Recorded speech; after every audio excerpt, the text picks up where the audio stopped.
unfortunately, the serve makers have got to go down today. It's just the way it is. I'm happy to be here. I will tell you that I'm nervous because I had a significant event last night, so I'm a little rattled. I was celebrating my wife and I anniversary last night, so I was going to take her out to a very, very nice restaurant. Try to do everything top notch. No horse bar, she could get whatever she wanted. Just trying to do that and impress you guys. You need to understand that later on in life to impress the significant others, right?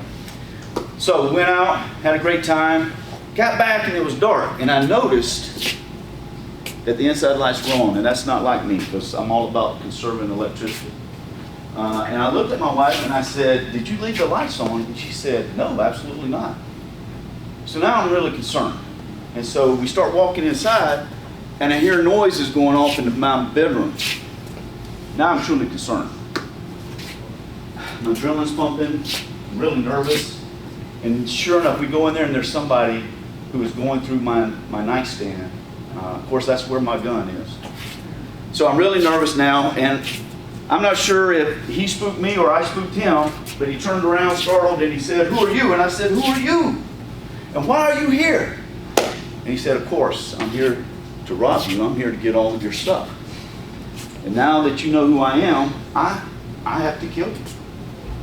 And my wife is panicking, crying, screaming. I came close, but I couldn't do it. I just couldn't cry. I felt like it. And he pulled out his gun literally and pointed it at my wife, and he said, "Before I kill you, I need to know who you are, because I have tattoos all up and down this arm right here of the people I've killed." And I'm like, holy cow, this is it. And she looked at him and she said, "My name is Mary Ann." And he said, "No, it can't be Mary Ann. My grandmother's name is Mary. There is absolutely no way that I could live with myself killing someone that's near and dear to my heart, my grandmother." And so he pointed the gun at me. I said, "So what's your name?" I said, "Mary Ann." It is a pleasure to be with Yellow Jackets today. I'm highly motivated, energetic. It's by design. I like to win at everything. I'm still waiting for my Seminoles to win. One day maybe, I don't know. But I like to win. I try to pass that down to all my children. You'll notice on this slide right here it says Cornerstones to Success. I have an 11th grader. He teaches me everything I need to know in life. He said, "Of course, Dad, that's not cornerstones, those are pillars." Absolutely, son, you are correct. What do I want to talk to you today about is how to win at life.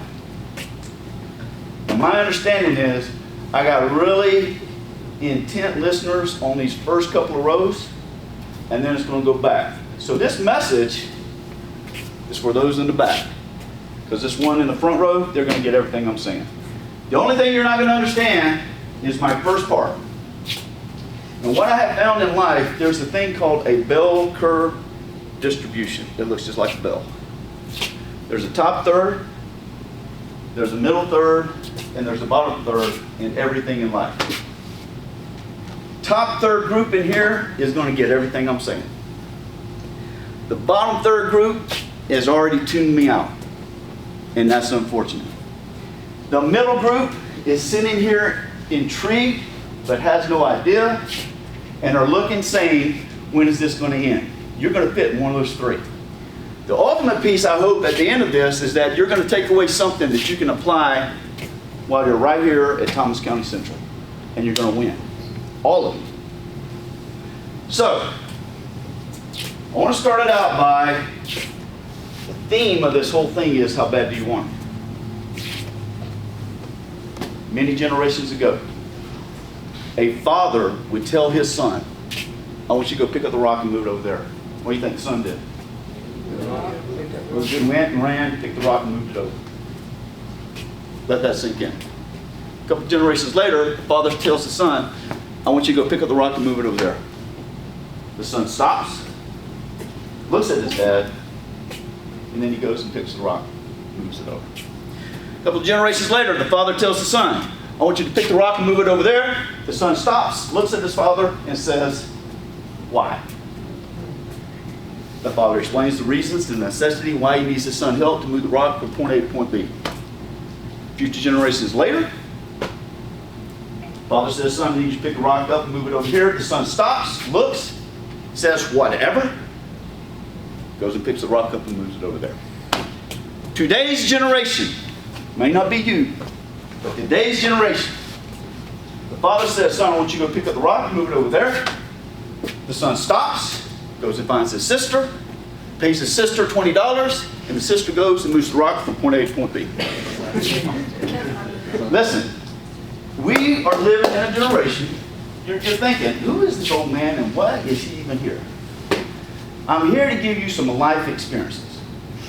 We're living in a generation where we love to point fingers at everyone except for us. And deep down inside, you know I'm true. I'm speaking the truth. It's someone else's fault. It's the teacher's fault. It's my parents' fault. It's my brother's fault. It's my sister's fault. It's my friend's fault who stabbed me in the back. It's always someone else.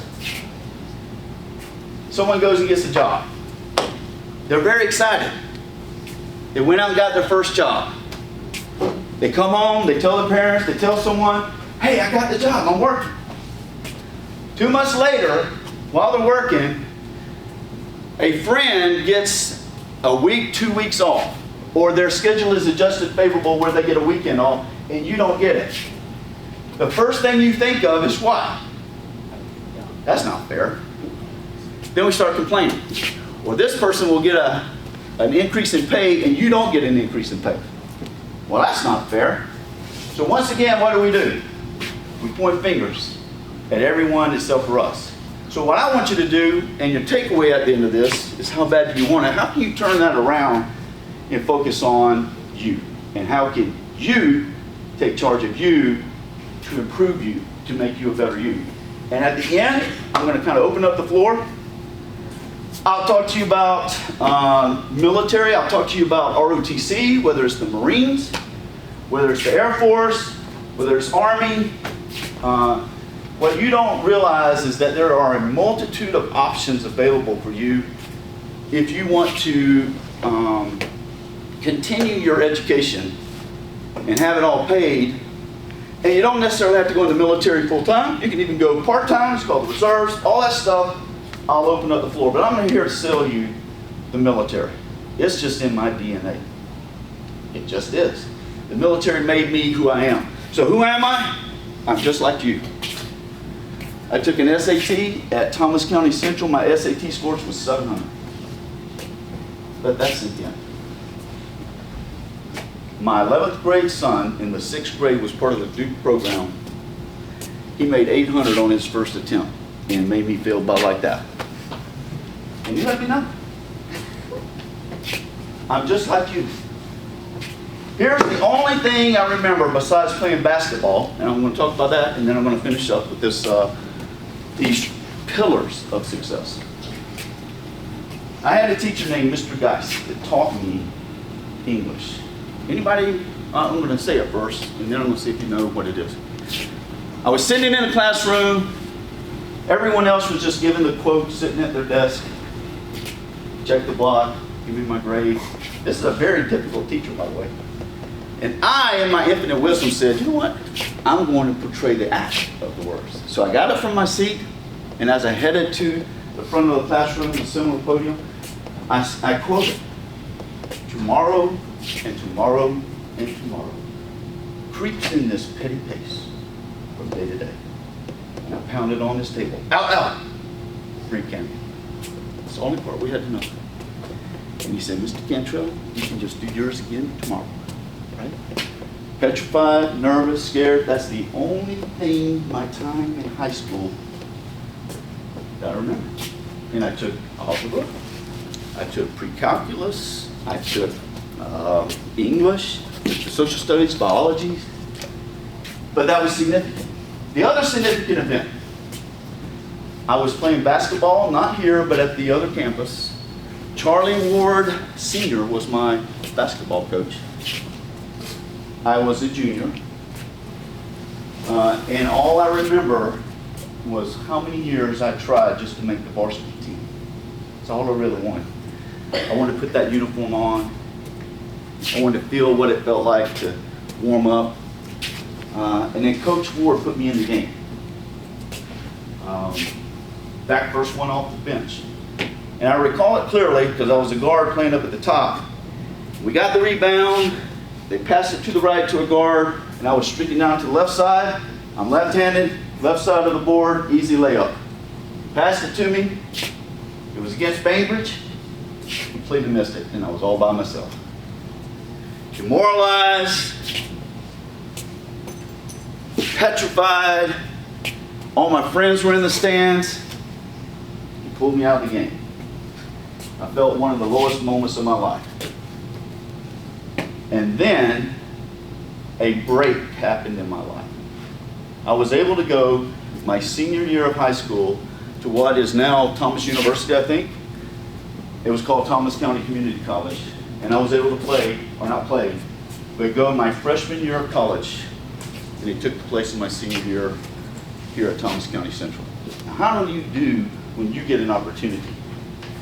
Sophomores in the back. You're going to get opportunities. And you got to seize it when you get the chance.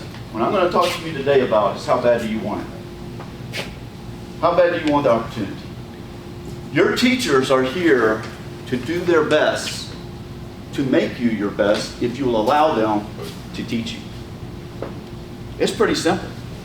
But if your mind is on everything else but school, you get a 700 on that SAT score.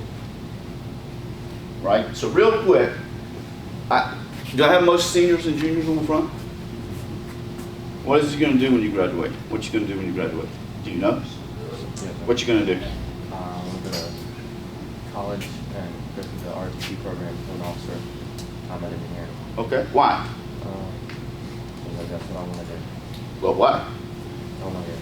All right. What's you going to do? Yeah. He's going to enlist. Why are you going to enlist? Sir, Why? be part of my country. What's that? Be part of my country. Be a part of the country. Why? Go ahead, keep on. It's a dream. It's a drink. Why is it a drink? That's all I was getting. All you wanted since you was a kid. Back in the back, anybody know what they want to do when they graduate? Or do you just want to get from freshman to sophomore, sophomore to junior year? Go ahead, ma'am. I want to go to college with computer technology. Say that last part. Computer technology. Computer technology? Why? That's where the money is. Why? Because that's what's going around the world now. Everybody's using technology and computers. You know what my background is? Electronic warfare. My whole job is to take that technology down, at least for our enemy. But that's good. Yes, sir. U.S. Army Ranger. You want to be a ranger? Yes, sir. Why? I want to challenge myself physically and mentally. It's been part of my family in the military for many years. But why you? Because I want to carry on that legacy, serve my country and put my country before myself. Help others. The reason I wanted to peel the onion skin back is because what you want to do, what you think of, is what you'll end up becoming. So when you're in classes, what you think about while you're in class is what your passion is, and what your passion is what your thoughts are, and what your thoughts are is what you're going to become. And hopefully by the end of this, I'm going to shed a different light of something you can take with you. All right? So, I call them the 3 cornerstones. My son corrected me and called them pillars of success. I think you got to have each of these 3 to be successful. And if one of those 3 has a crack in it, a flaw, or breaks, the whole thing comes tumbling down. First one's a purpose. I'm not going to read it, but I will tell you that's what I was trying to get out of this group. What's your purpose? And most people don't have a clue what your purpose is. I asked my son, what's your purpose? What does you want to do? I want to coach, Dad. What do you want to coach? I want to coach basketball. I want to be a graduate. I want to graduate in kinesiology I want to open up my own gym, and I want to coach basketball. How are you going to do that? I'm going to do it with hard work. And I'm not going to rely on you, Dad, because my grades are going to do it all for me, because I don't want you to say later on that you did it for me. Let that sink in. Because I'll ask why. Why? It's got to come back to your soul, to your core of who you are. Why do you want it? And if your answer is, I don't know what I want, you ain't searched yourself. Even if it is, I want to pass my classes. Why? Why? Because if you don't, what happens?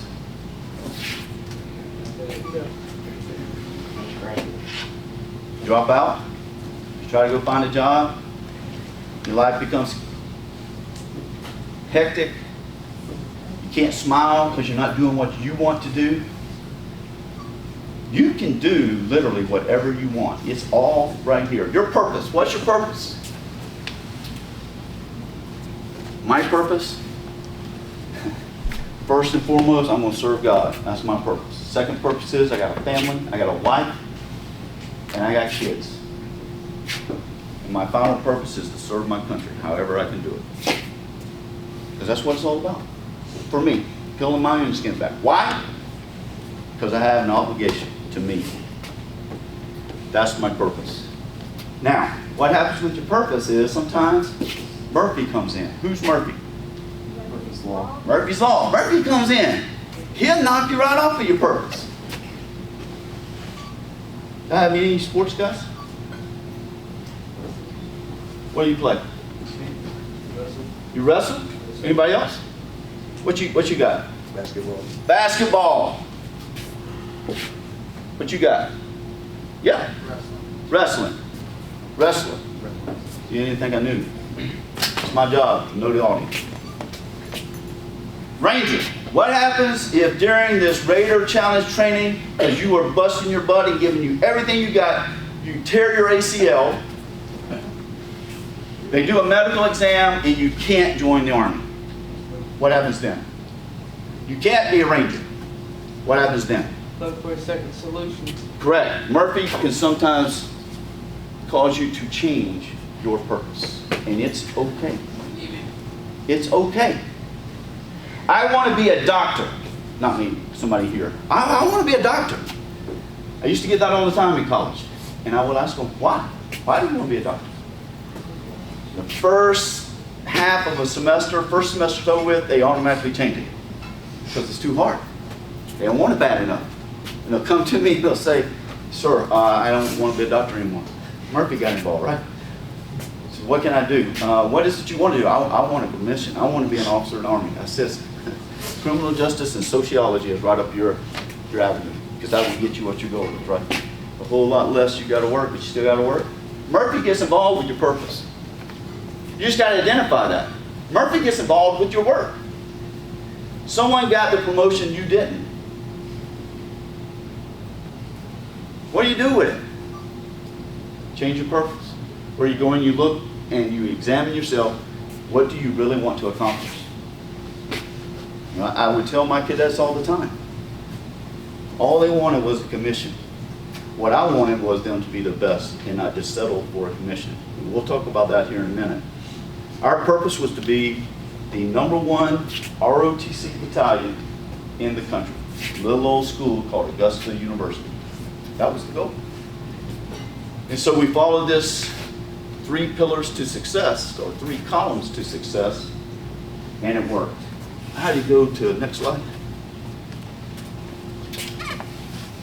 This, I got to tell you, this is near and dear to my heart, attitude. So I'm going to peel the onion skin back and I'm going to hit somebody's heart right now. Your attitude will make or break you in life. It will make or break you. What I mean by attitude? It'll make or break your family. It'll make or break your friendships. It'll make or break your church. Everything you want to accomplish. Your purpose, it'll make or break it. It's your attitude. What happens to our attitude? What happens when we get a kink in the armor, or that starts fracturing or starts breaking because it's everyone else's fault but mine? My attitude is took a hit. Or others influence me and say, you can't do that. Chinks into my attitude because now my attitude changes. What happens when my ACL gets blown out and I can't go into the Army? Your attitude can change it. Your attitude on that basketball court will make or break your team. Because if it's all about you and not the team, you're going to lose.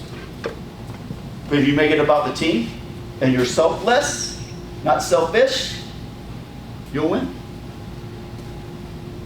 Raider team. If you make it about the team and not about you, you'll succeed. If you maintain the right attitude to where I have a piece of the puzzle, and if I do my job and my brothers and sisters do their job, no one can hold us back. But if I look, because one rope bridge, we busted our time and I'm going to turn and look at somebody else as the reason why we didn't do it, instead of working with them to get the time back down and picking them up, that's the attitude. It's quick to tear a team down. It's quick to tear an organization down. It's quick to tear a family down. And it just continues to go downhill, but you can change it all with the right attitude of it's not about me. In life, it's about those around me. And how am I going to make those around me better? My friend is failing chemistry. Or, did I have chemistry? My friend is failing algebra. Do we laugh at them because they're failing algebra? Or do we say, let me help my friend? My friend can't make free throws. Are we saying, good, now I can take his place and start? Or do we say, I'm being honest? Examine yourself. As long as he keeps missing those free throws, I'm going to take his place. Or do we go and help him? And say, hey, if you keep your elbow in and have the elbow look straight at the rim and come straight up and then follow through like you're waving bye-bye, you're going to make your basket and I'm going to be here to help you. What does that do to the team? The team has confidence. I'm telling you, less talented teams can beat good teams because they play as a team as one. Your family is no different. Your job, your employment. Do you work with the French fry manager? I never was a French fry manager. I couldn't do it. That was not my purpose. I worked at Winn-Dixie over yonder way and they closed it down. That was my purpose. Bagging groceries. Do you work with your friends? Do you work with your employees? Do you help your community? Are you the first to raise your hand? Or do you look and say, not me? That's your attitude. When the father asked the son, go pick up the rod and move it over there, and the son looked at the father and said, whatever, what was he telling you? Y'all don't have to say it right now, but I know what he was saying. Oh, yeah. With an attitude, he might as well just said that cuss word that we know that it's taking the place of. That is attitude. How many times you look at your friend and tell them whatever? Attitude. How many times do you look at your friends in this JROTC and say whatever? Come on, you might not hear it, but internally. It's attitude. Attitude will make or break you. You can take it to the bank. In life. And you'll know what I'm talking about is true. Yes. All right. Why do people get this confidence confused with? Arrogance. Yeah. Let me tell you the difference between those two. Arrogance. How many live in the country? I just want to see what we got. Country. where there's like some creeks and streams and stuff. You can actually go back there where the snakes are. So, all right, I feel pretty good. I feel like I'm in good company. So if I told you a log that had no wood in the center, but it looks like a log, and you step on it, what happens? Collapses right through, it's rotten to the core. That's arrogance. It's full of puff, but no substance is arrogance. That's someone who says, look at me, and they have nothing. But it's all about them.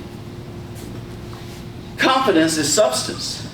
It is the constant repetition of something that you want to accomplish, and nothing else matters until you get it down. That builds the knowledge, so that when I put my foot on the log, it's not going anywhere. It's full of substance. It's full of knowledge, and now I can apply the knowledge wherever I need to go. And that's in anything. That's your classroom. That's your algebra class. Confidence.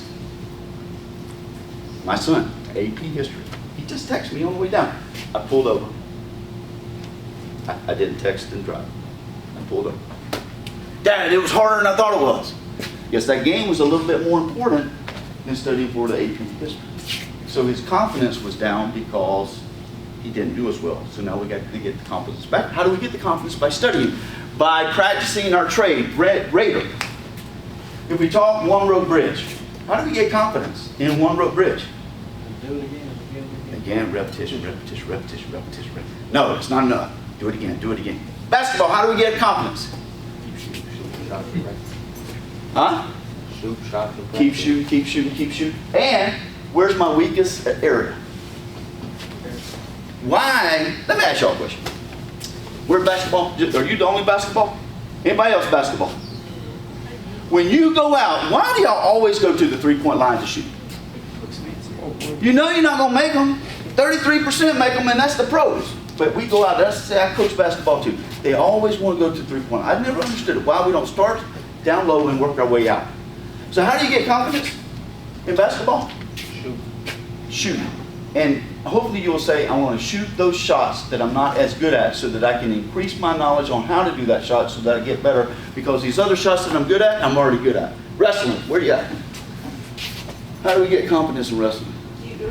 Huh? Practicing what? Moves and flexibility. What else? Endurance. A lot. How do you do that? Run. Wrestle live. Do you have a weakness in wrestling?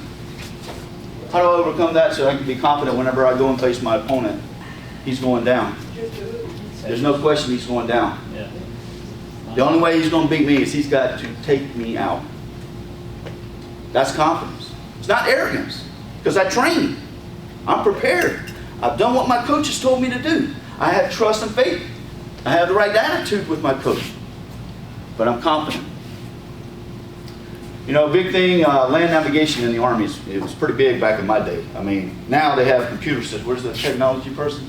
Now, you know, you don't have to look at the map. It just, I want to go here. And it says, it's like Waze.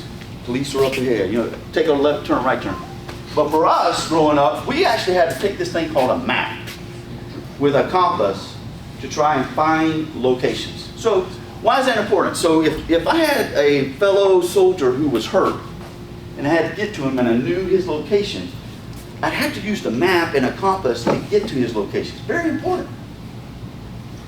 The only way you get map reading and land navigations and all is to practice it over and over and over it. And why? What's the purpose? To accomplish the mission or to save someone's life, whatever the case may be. So confidence. How do I get confident in my classes? How do I get confidence in my job so that I'm not looking at everyone else saying, this person did this to me, my boss did this to me? Watch. If I'm the French fry manager, what can I do? I'll be the best French fry manager in Thomasville, Georgia. I don't know what that is, but I'm going to be the best. Not arrogant. So if I become the best French fry manager, what will my boss then say to me? And then? Who said it? It promotes you. What happens normally when you get promoted? Confidence. If you go into work with your head down. Can't believe I gotta go to work today. I don't want to go to work today. No, I'm not feeling it. Just feel it. Then you won't be what? Next slide. You won't be what? You won't be successful. Let me tell you something. I'm going to be brutally honest. I'm going to open up the floor. Actually, I'm going to show a video that I'm going to open the floor. Listen. If you will apply these 3 columns or cornerstones in your lives while you're here at Thomas County Central, while you're participating in the JROTC program, and you have a daggone burning desire to succeed, no one will stop you. But I will guarantee you, if I come back a year now and any one of those 3 columns has a crack in them or isn't there, the whole thing comes tumbling down. And you're going to remember. You will always trace back where I have failed on one of those 3 and literally not having a burning desire to succeed. Like I said, there's a group of the bottom 3 who's already tuned me out, but they're just looking forward to the weekend because they're just living day to day. If you apply these 3, I think all you got to do is, if you're interested in it, you ask Colonel Ingram, maybe he'll give you a copy of these so that you can apply them. It can't hurt because that's part of confidence, right? But if I have a burning desire to succeed, then I'll win. I call it, and my cadets called it, and my soldiers called it, and my sons call it, how bad do you want it? I mean, literally, how bad do you want to succeed? How bad do you want to be the expert in technology? How bad do you want it? I can't do it for you. How bad do you want to win state in wrestling? Not bad enough? I guarantee if you do those 3, you're going to succeed. How bad do you want it? Do you want it as bad as you can breathe? I mean, seriously. Green, if you apply that video, then I'll do a question and answer session.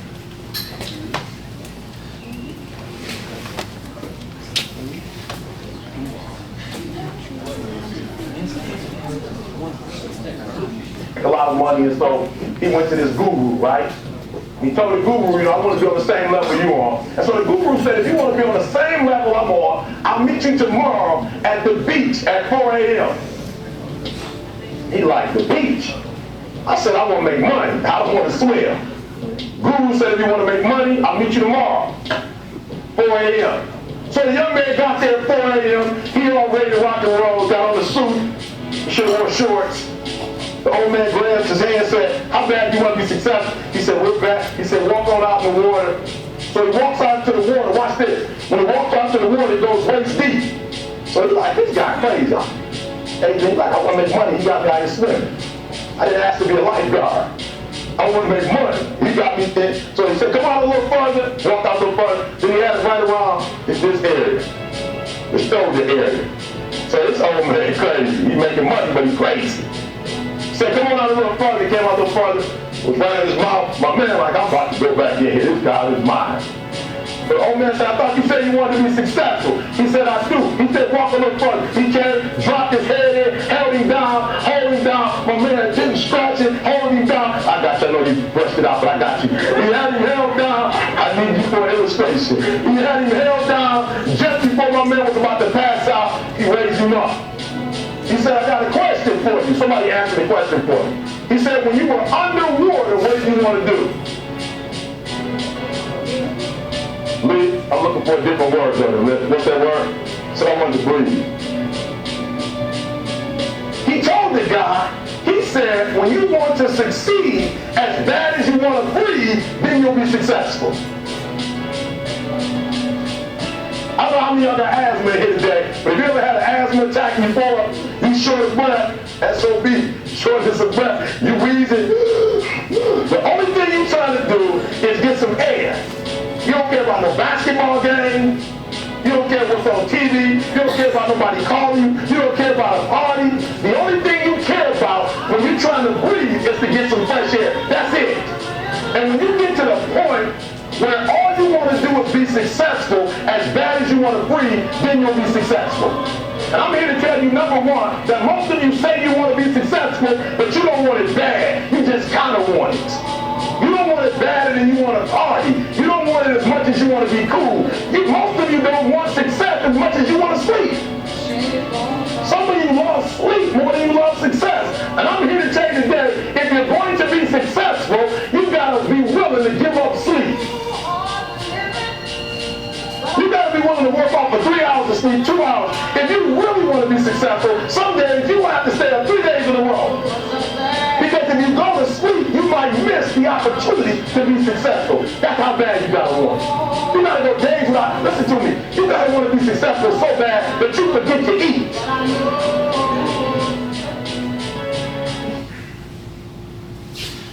All right. I told you at the beginning, I was a professor of military science at Augusta University. There's 272 in the Army program. During phase 1, 272 universities. Florida States, Georgias, Alabamas, Clemson's, Southern California's, Ohio State's. Name your program.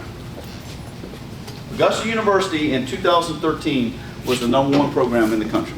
And it wasn't because of me. It was because of my sergeants, my NCOs, and the cadets themselves, because they bought into this thing called the pillars or cornerstones of success. That was them. How bad do you want it? How bad do you want to go out and party with your friends that you're going to miss an opportunity that might only come around once? How bad do you want it? How bad do you want to succeed in life? That's my message to you in life. Get a purpose, whatever that is. Maintain the right attitude. Don't let anyone tell you you can't. And practice your trade or whatever that is to gain the confidence and then have a burning desire to succeed. Be a leader out on that basketball court. No one said you can't be a leader. You be a leader when you do those 3 right there. And they'll follow you. And then they'll want to do the same thing. Listen, there's no reason Thomas County Central cannot win state. I'm telling you, there's no reason. If a little bitty college school can beat Florida State, Clemson's, Alabama's, Ohio State, Penn State's, Southern California, UC, if we can beat those schools, there is no reason. If you apply those 3 things and a burning desire, and you follow the directions of your cadre, and you build each other up, no one will beat you. Do you think the other programs want it that bad? No. They just kind of want it. If you want to go to college, go do it. Never look back. Be the best you can be. All right. I'm going to open it up to the floor. You tell me when cut, sling, load. I'll cut, sling, load. But any questions you have in general, if you have questions about how do I get to college? How do I get my college paid for? How do I make money? I made money in college through the Army ROTC program. I made money. I'll open up. You can ask me anything. I'm happy to be here. I'm happy to have the opportunity to talk to you. So there's no question that you can't ask. Go ahead. How did you make money at ROTC? All right, great. So how did I make money in ROTC? So I first went to Berry College. I saw this guy in a camouflage uniform one day. I asked him, how did the hunt go? And he said, hunt? What are you talking about? I said, well, I just assumed you were hunting because you got these camouflage. And he said, no, it's ROTC. So I went to a field training exercise with him. Back then you could go every weekend. They didn't have stipulations on the money. You could just go whenever. So following weekend, I went down, they gave me some camouflage, gave me some boots. Went out there, we did this cool stuff called escape and evasion. I thought it was really cool. We did some tactics stuff. I thought that was pretty cool. We did a road march on the way back. And so when I was sitting there, had barbecue, I said, man, I'm getting fed too. I mean, if you're a college student getting fed, that's pretty important. And this major came to me and he said, hey, how did you like this weekend? And I said, I thought it was pretty good. He said, what are you going to do this summer? I said, I'll probably go back to Thomasville, Winn-Dixie, make me some money, come back in the fall and do it all over again. He said, how would you like to do the same exact thing, make some money, and have your education completely paid for? I said, sign me up. went to a training in the summer, won a scholarship, paid for it all. Paid for my food, paid for my room and board, and to top it all, they gave me a monthly stipend. Now back then, back to WW Panama, the money wasn't that great. It was like $100 a month, but that was good money. Today, it's like $450, $500 a month just to be a cadet. And the beautiful thing of it is they give you a chance to say, you know, I don't want to go full-time active duty. I want to go do this technology thing, or I want to be a doctor. They'll let you do it part-time by going 1 weekend a month, 2 weeks in the summer. You still had your education paid for while you do your study career. Now, if you have to go to combat or you have to deploy, then you have to deploy. And that's okay, because you're going to get paid when you do that. There's so many opportunities that you can do. So, that's how I got money. I mean, literally, I was making money. And I was a resident assistant at college. So, I got my own room. And they paid me to be a resident assistant. I mean, everybody else was struggling. And I just had that money oozing out my pocket. That's how I got the money. And it's there today. Yes, sir. What are some things you do in like college or ROTC to like secure and spot in the MOS if you wanted to go into a specific job in the military? All right. So, do you know the job you want to do? Yes, sir. I want to be a pilot. You want to be a pilot. All right. So, the first thing you got to do is do those 3 pillars, right? Find the purpose, and you got to research, and you got to find out what are the requirements to be an aviator. If you meet all of those physical requirements, like medical exam requirements, your vision, if you knock that out, then the rest is what do you do in ROTC. Your grades will be a big piece of it. What you do at a summer training piece, if you're talking Army, we'll go into it. And what they do is an order of merit list, and they'll rank every cadet from 1 all the way down to 3,500, whatever. And so if you're what they call a distinguished military graduate, you're going to get whatever branch choice you want. So how do you get that? How do my cadets become the #1 program?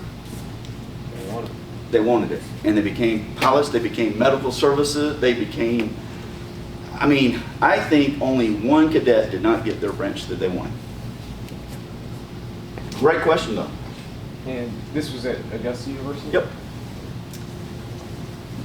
And it's still there. And if you're into technology, the Georgia Cyber Institute is in Augusta, Georgia. It's there. How did they get the branches they wanted? How did they get the branches they want? Yes, sir. Just what I just said. You do extremely well in your grades. Very good grade point average.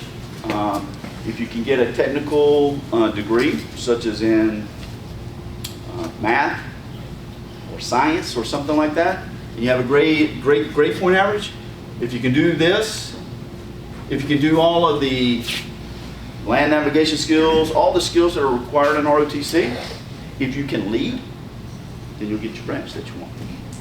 You can be the ranger that you want to be. You sure can. Yes, ma'am. How was your technology? I can't hear you. How was your technology path for you? The technology path? Are you talking specifically cyber, computer, that technology, or what specific technology are you talking about? Just any type. Because you got, radiology technicians, you've got radio communications that are technologies. Those are your STEMs, what they call science, engineering, math, an engineering degree would play into that. You just got to find the degree that you want to maximize on and go do it. Whether it's in ROTC or whether it's in, you just want to do that when you graduate college. So it's an engineering field. So you pick that technology, electrical engineering, that's part of that technology piece. Cyber, computer science is part of that technology field. You just got to research it. And what you can't do, I hope you won't do, is allow others to influence you. It's one thing to come to people who are experienced and say, hey, I'm thinking about doing this, what do you think? Lean into those people that you trust, right? Definitely. Hey, and the same thing goes for Air Force, Navy, I was a assistant professor of military science at Virginia Military Institute. They had all of the services in their OTC programs. They're very similar. The differences will be how much money they have available that they can issue out in scholarships.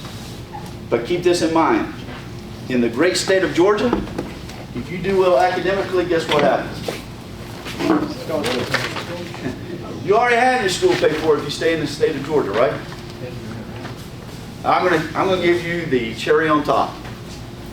If you get Hope or Zell Miller and you get an ROTC scholarship, guess where that extra money goes? Whoa, all right, hold on. I only said the ones that needed that had a test in 7th period. So, okay, I'm checking. Let me give a list, because I'm gonna email all your teachers. If you ain't got no test, Y'all don't learn. It's always that back row, right? That's that group. Anybody that did electronic warfare in the Air Force, you worked on defense. So, like, what exactly did you do within? All right, so the Army, in its infinite wisdom, after what was we called the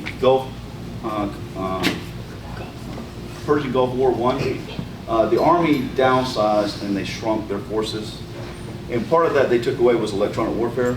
And so when the Twin Towers went down and we got back involved with the war on terrorism, the enemy kind of took advantage by doing some techniques that require some electronic warfare. In the Army, we didn't have it anymore. So we had to rely on the Air Force, had to rely on the Navy until we could build that force back up. And then that's what I did. So what do we do? The best way that I could tell you, real quick to explain this electronic warfare business, which is pretty cool. If I'm talking to you, and where's my Ranger guy? And all of a sudden my Ranger guy starts yelling and screaming and you can't hear, what he has effectively done has jammed our conversation. He's jammed the receiver, which is you, and you can't hear what I'm saying. The same thing happens in the military. The military, our adversaries have communications. What we want to do is pick up where they're at, and what we want to do is give them more power that we can't see. It's called spectrum. We want to give them as much power as we can in wattage to overpower them so they can't talk to each other. And if they can't talk to each other, then we can exploit that and we can attack them and kill them. That's electronic warfare. Other piece to electronic warfare is we pick up their signals and then we put some other forces, even the Marines, man. We'll put some artillery on top of them and kill them because we've identified their location. That's also part of electronic warfare. And the other piece of electronic warfare is we want to protect our own system so the enemy can't do it to us. So we'll do different frequencies and change the frequencies up so they can't pick us up and so they can't overwhelm us with wattage power. That's electronic warfare. Yep. If something happened and you didn't get to the military, what are your backup plans? If I didn't go to the military, that's a great question. Because I went to my professor of military science and I asked him, because you got to keep in mind I had a 700 SAT score, right? So I'm not the smartest tool in the shed. And so I asked him, I said, hey sir, what's the one branch that no one wants? Because what I wanted was active duty. And he said, field artillery. And I said, really? Why is that? Because I didn't know what field artillery was. Literally, I didn't know what it was. He said, because it's one of the hardest officers' basic school that there is. And sometimes people fail it and they have to reclassify to others, so people don't want to do that. They'd rather go do infantry or quartermasters or some of these other ones. I said, I'm going to do that. And then I asked him, I said, so what's the one place that no one wants to go to? Because I was single. And he said, Korea. And I'm like, Korea? I don't even know where Korea is. And I said, why? And he said, you go to Korea for 1 year, you get as much training in that 1 year than you would 3 years in the United States. And I said, well, that's cool, I'll go and do that. So what was my plan? It wasn't to go back to Winn-Dixie and work. So I majored in business administration. I believe I would have interviewed for entry-level positions in hopefully a Fortune 500 company. I would have tried to learn that process to help a business grow and try to use what leadership skills that I thought that I might have. I didn't know all of this stuff till later on. I didn't have a clue. It's years of experience that I realized That's what makes someone successful. Yes, sir. How do you become part of the Delta Squad 8 or full body combat soldier? Yeah, you do that right there. When you're in college, or if you go right into the military, you do that right there. And if you can do that, and you hone in confidence with your trade, then you'll go to a selection course school, and you will compete to be selected on those teams. If you lack any of those three, you'll never see it. That I can promise you that. When you're talking that level, you are talking the elite of the elite. You're talking LeBron James or Tom Brady of the NFL is what you're talking about in terms of the military. And what we would love to do is see your name. Oh, I know that guy. Don't let anyone say you can't do something. Don't. I don't care who you are. Go do it. Prove them wrong. Make that your purpose. I'm going to prove people wrong. People have doubted me my whole life. I'm going to prove you wrong. I want to do that right there. I don't know if I'm getting close to time, but yes, sir. So you talked about some of the roles you did in Electron warfare. Was intelligence gathering a significant part with Electron warfare? Was it just like the attack? It is. So there's several pieces to this intelligence piece. So on the intelligence world, their whole goal is to take information and then analyze it to figure out what the enemy's doing. For our particular piece, we want to have the information of where the enemy is so that a commander, a boss, can make decisions to take the enemy out. That's the whole job. The military is to secure terrain until the government officials come in to get the country back up stable with whatever that may look like. Our job is to seize terrain. How do we do that? We pick up intelligence where we have to defeat the enemy. And it's chess. It's no different than football. It's no different than basketball. The enemy has patterns. Cairo tonight's going to have patterns. Y'all don't care. Y'all worried about what girlfriend or boyfriend is going to... Y'all don't care, but Cairo's coming to win tonight. They are. They're coming to win. Look, they've looked the past several years of Thomas County Central, and they've been zeroing in on this night. I'm just telling you. I'm just telling you. Cairo's got that right there. They said they're coming. They have strategy. They have tendencies that they do. I guarantee you, Thomas County Central coaches have looked to see what Cairo has done in the past, what their tendencies are, what their trends are, what they're doing, and they're getting information, and that head coach is going to develop a game plan to take Cairo out. Can they do it? Yes. How bad does Thomas County Central want it, right? But back to your question is, on the electronic warfare side, we have what we call sensors that will pick up these frequencies that we can't see. And it'll automatically determine through mathematical equations exactly where the enemy is located at. And when we have several sensors out, it triangulates, trigonometry. You math people? No? And then what happens is we then have a specific location. Now the commander can do one or two things. He can listen to gain more information. He can bring artillery in to bear. Or he can go and deliberately attack and take them out. That's what electronic warfare or intelligence pieces do. Intelligence pieces are very important because we can't do what we... That is the pre-game understanding the enemy. So if we look at sports, that's the pregame. That's the pregame week, and we're rehearsing our actions on the objective throughout the week. The actions on the objective is Thomas County, the Jacket's Nest. You can apply the same thing to it doesn't matter what it is. Same thing in the business world. My competitor.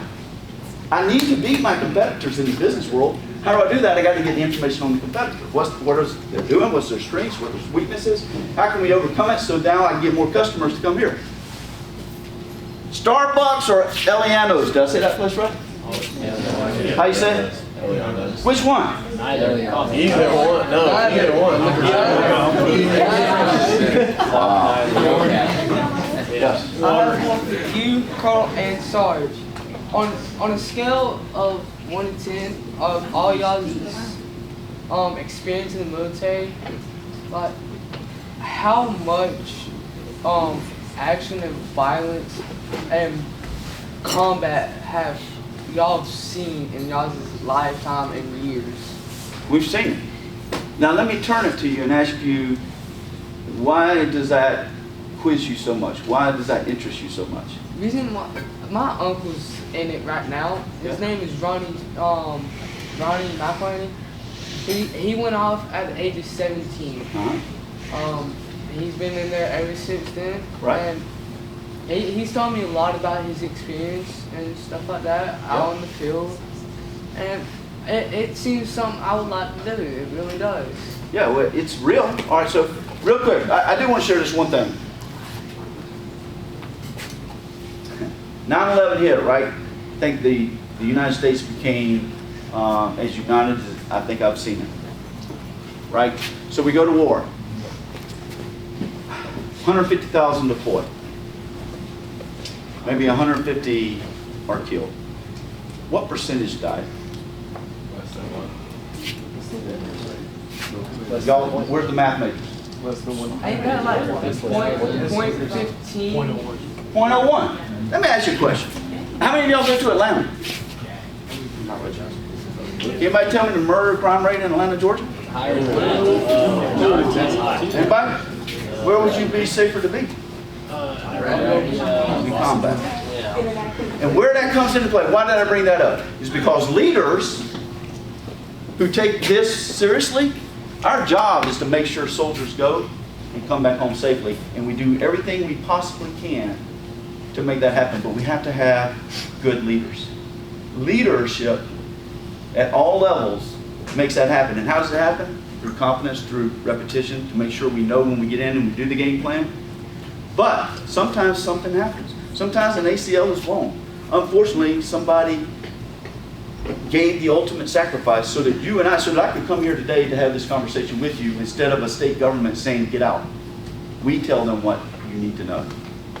What you don't understand and what many take for granted is this thing called freedom. You do. I don't care who you are. Until you go to another country and see it, you take it for granted because you don't know any better. You take it for granted. And freedom doesn't come free. It comes with a cost, unfortunately. But if we get good leaders who can continue to carry on, who love their country, want to serve their country, want to take care of their country, the way of life, and it's not about them, and it's about country, that's who we need. I'm brutally honest, that's who we need. We need people who love our country, our democracy, our way of life, and are willing to die for it. That's it. I think we all are in that same boat. That's why we do it. And we have a passion.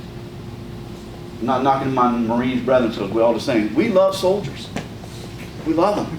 They're part of us. That's how you got to be in your Raider team. You got to love each other to the end. And you got to pick them up. And you got to keep pushing. And you got to keep pressing on and on and on. Because the standard has to be through the roof. Just getting by in the standard. Crushing it is the standard. What other questions? When you and Colonel were in Iraq together, who was over who? I think we're probably about the same. I don't think we're on the same. He outranked me. Yeah. I was a major, lieutenant colonel, but we had different roles. Operating different. Yeah. Did y'all see each other a lot? Oh yeah. They worked in the same big old building. Let's go. Quite something. He had a better shoe than I did. He had what? Better shoe. Where we stayed at. Hey, one other thing, right? You never know who in this room, we're going to one day, and probably Colonel Ingalls mentioned it, right? But our current Secretary of Defense came right here for Thomasville, Georgia. Now, granted, it's Bulldog. I don't really care for Bulldogs too much, whether you're Georgia or whether you're Thomasville. I don't like them.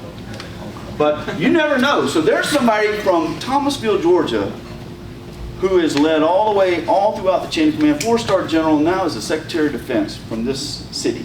I guarantee you, he wanted it bad enough. Just food for thought as you go about your business, as you go about your wrestling, as you go about Raider Challenge, as you go about your classes in algebra, as you go about your work, as you go about your friends. If anybody is laughing at anybody in this class, you might as well have laughed at me, because I'm that person. So why don't you come pick me up instead of tearing me down? That's my message. How bad do you want it? Pick people up instead of tearing them down. We good? Hey, I enjoyed it. Hey, Jackets, I don't know if you got friends on the football team, but pump them up and tell them. Oh yeah. Let's beat the syrup makers. All right? And get ready for college next week, right?